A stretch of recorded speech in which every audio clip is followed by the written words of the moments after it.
The slasher genre has to be one of horror's most iconic. It spawned billion-dollar franchises and more pop culture icons than I can even count. And as we all know, the time where we got the most of these icons was in the 70s and the 80s. Back then, slashers weren't just a trend, they were borderline inescapable at movie theaters. And like I said, some of these movies are genuinely great, but that's not the entire story. Because of both their popularity and their low-budget accessibility, slashers were fertile ground for B-movies. All you, as a director or a writer or producer, had to do was get 5 or 6 young, unknown actors, put them in a house, and have a marketable killer murder them, and suddenly you had a movie on your hands. This workflow for quick and cheap films became the structure for some truly legendary so bad they're good movies. And while I was scrolling through Tubi, the hub for terrible movies, I stumbled across one of the worst slasher films I've ever seen. But something about this movie strangely affected me. I haven't been able to stop thinking about it for days. I want to share my experience with all of you. I'm Nightmare Movies, and today we're going to discuss a little movie from 1983 called Sledgehammer. A little context before we jump into this film. Sledgehammer is often credited as being one of the first shot-on-video horror films. It was also a direct-to-video title receiving no theatrical release. And if you're wondering, the budget for the film was only $40,000. But you don't actually need me to tell you all of this, because you can infer almost all of that information from the first shot of the film. The first thing we see is a 40-second long establishing shot of a house in the middle of nowhere. Well, that's not technically true. First, we have 3 minutes of opening credits, then a 40-second establishing shot. There's going to be a lot of moments in this film where they use as much footage as possible to stretch out the runtime, and it results in some absolutely hysterical moments. But 4 minutes into this movie, and we finally have some plot. A woman is dragging her son into this blank white room and telling him to get into the closet. As she pushes him in, the movie switches into slow motion and this strange screeching score creeps in. It's honestly such a bizarre choice and I couldn't help but laugh. She locks him in and leaves the room, and we get introduced to another character with some top tier acting. So what do you think? Sexy enough for you? What do I think? You look great. And by the way, these characters don't have names. On IMDb, they're simply credited as Mother, Lover, and the Boy. So Mother and Lover give us some exposition after locking her son in the closet. The mother and the lover have both abandoned their families and ran away together. But for some unknown reason, the mother took her son with her, and as we saw from the opening scene, it doesn't really seem like she wants him there at all. It doesn't really matter though, because the two start kissing, and we're about to check unnecessary scene off our slasher movie bingo card. But the two are interrupted by Lover taking a sledgehammer to the back of the head, quickly followed up by Mother being pummeled to death. We are barely 8 minutes into this film, and it is already peak 80s cheese. The wooden acting, the nonsensical plot, it all comes together in forming the perfect bad movie. The one thing I will say is that this movie has a particular atmosphere. A strange one. But now's not the time to really get into that, because we're going to introduce the audience to the rest of our cast of characters. We jump 10 years into the future to another 40-second shot of a car driving. Next thing I know, I'm jump scared by a group of 30-year-old college students jumping out of it. What follows is what I'm hesitant to call character development, and let me kind of explain what I mean by that. 2 minutes goes by, all of these actors unpacking their van and yelling absolute nonsense at each other. And I do mean nonsense. They're all just standing there talking over each other in the most awkward and uncomfortable way possible. Like there was no real direction given, and I'm not even sure this is in the script. I think this is just all of them improvising. And the shot is only broken up by slow motion inserts of the gang just casually throwing all of their belongings on the ground. And for some reason, they also throw one of the members of the group and he just tumbles over everything. That's also a weird thing that this movie does. These characters will just randomly start fighting, but this has nothing to do with anything. It doesn't move the plot forward. It is filler in the truest form. And that's what the next 20 minutes of this film is. Filler. If you think I'm kidding, at 11 minutes, there's an almost 3-minute unbroken shot of 2 characters walking around the property in slow motion. That's it. There's no dialogue. It has nothing to do with anything. It's just there. So I'm gonna skip over some of this part of the movie because I want you to enjoy the insanity it has to offer without spoiling it. But I do want to point out something strange I noticed. The interior of this house is cramped and makes such little sense. All of the windows are covered, some with curtains and some with towels. All of the furniture is covered with sheets. There's no artwork or any sort of decoration really to be seen. And strangely, I don't understand the layout of this house. I know there's a living room and a kitchen and some miscellaneous rooms, but how they all connect makes no sense. But I digress. What's more interesting is how, for no reason at all, the group decides to start a food fight, and it goes on, as you guessed, for an absurd amount of time. And almost 30 minutes into this 80-minute long film, we finally move forward with the plot.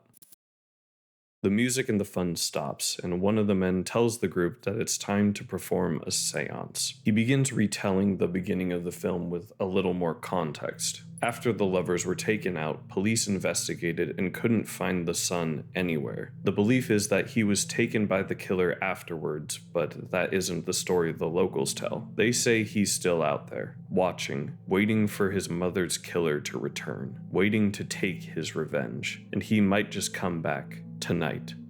The man leading the seance calls for the spirits to return to this house. As he says this, these eerie shots of the house cut in, leading us back to the closet where the boy was locked up. And I want to emphasize was, because it seems the seance worked. One of the groups sneaks off to the floor above. There, he sits on the floor operating a boombox connected to a speaker funneled into a vent. As the seance continues, a ghostly voice speaks to the group, freaking them all out. But there's something much, much worse lurking in the home. We see a tall figure slowly making its way down the stairs, carrying a sledgehammer. He enters the room where the boombox operator is distracted, slowly creeping up behind him. The killer stabs him through the neck with this long knife, so long that the blade sticks out the other side.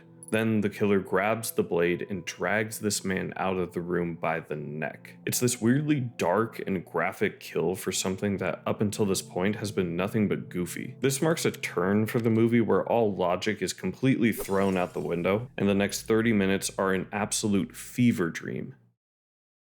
As some of the group meander around the house and continue the pointless scenes and bad acting, others are being killed off in these weird slow motion sequences by some tall figure wielding a sledgehammer. We don't get a good look at who he is, that is, until this scene. Joni, one of the girls, walks into one of the rooms where her friends have been killed and discovers the killer still inside. She stumbles and falls to the floor, looks up, and we finally get a good look at the killer. He wears this clear mask covering half of his face, and with this whole shot-on-video aesthetic, everything about him feels surreal and dreamy, almost like a nightmare. I was 50 minutes into one of the worst movies I have ever seen, but when I saw this, I was so caught off guard that I paused the movie, and things are only going to get stranger from here, so let's keep moving forward. Joni meets up with the rest of the group in the living room, and it seems that the killer has just given up. It's not like this is a mansion or anything, it's a pretty limited space, but it gives the group ample time to come up with a plan. A plan that, for some reason, isn't just leaving the house. They decide the best course of action is to stay in the living room until morning, then hike down the mountain to the nearest town. It's definitely a plan, a good one, debatable. I also think they forgot about the 40-second establishing shot of them driving here. There's a car outside, but I'm not going to argue with the logic of this film, because the next scene is all of the remaining group sleeping on the couch. Well, all but John, who's fighting to stay awake and keep watch. Unfortunately, he succumbs to his exhaustion and wakes up to find his sledgehammer taken. He grabs a knife from the kitchen and starts to investigate the home. Slowly, and I do mean slowly, he makes his way to the closet where the boy was locked up. Now it's covered in spider webs, and as he opens it, all that's inside is a bloody skull. He turns around and suddenly, the mother and her lover's lifeless bodies are teleported into the room. And, in keeping with this movie's dream logic, the killer emerges from the empty closet and in slow motion attacks John. The two sloppily scuffle with each other until John gets the upper hand and stabs the killer in the gut. He drops to the ground, and just in time too. The rest of the group is awake and looking for John. They make it upstairs and John rounds the corner. But something is wrong. As he approaches, John suddenly falls to the ground, with a knife sticking out of his back. In a frenzy, John's girlfriend grabs the knife and is literally teleported into the closet room where she's trapped with the killer. Chuck and Joni try and break down the door, and it's really funny since you can see that someone was definitely just standing on the other side of the door holding it shut, but I digress. They make it into the room only to discover her being stabbed to death by the child version of the killer. Chuck gets slapped to the ground by the kid. Then the kid transforms back into the adult killer and the two try and make a run for it, but only Joni is able to escape. Now I just want to pause here. We are at the final 10 minutes of this film, and this is the part that inspired me to talk about this film, because this honestly unnerved me. Shot almost entirely in slow motion, Joni is chased through this maze of a house, slowly being hunted by the killer. There's these long, surreal sequences of the killer just walking down the hall. It's almost like a dream, or better yet, a nightmare. Lighting shifts drastically when she encounters the bodies of her friends. The killer literally teleports around the home, and it seems like no matter what Joni does, she just can't escape. She can't even seem to hurt him. The weird layout of this house is only emphasized here because no matter which way she runs, it just seems like she ends up somewhere completely different. And all of this happens while this weird wobbling droning plays underneath. Now, I'm going to talk about this more, but I'll quickly mention the ending. Chuck comes out of nowhere, beats the killer to death, and him and Joni escape this nightmare house. And of course, he's shirtless the whole time. They leave in the morning, and the final shot shows the young boy looking out at them from his window. And that is Sledgehammer.